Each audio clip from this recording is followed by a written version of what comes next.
Welcome Genetic Teacher Channel. Today, we are talking about Bacterial Colony Forming Unit, or CFU, that measure total count of bacterial cells in bacterial suspension samples. So, CFU per milliliters is unit for liquid bacterial samples, while CFU per grams is unit for solid bacterial samples.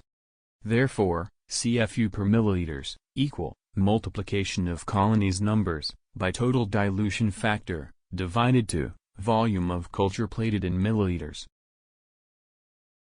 For example, if starting culture contained 10 milliliters of bacterial sample, and 1 milliliter of this sample diluted with 9 milliliters, and from this dilutions, 1 milliliter spread into nutrient agar plate, and after incubation and counting, colony counter, found 38 viable colonies, on culture plate, the CFU per milliliters, equal 380, as mentioned in next slide.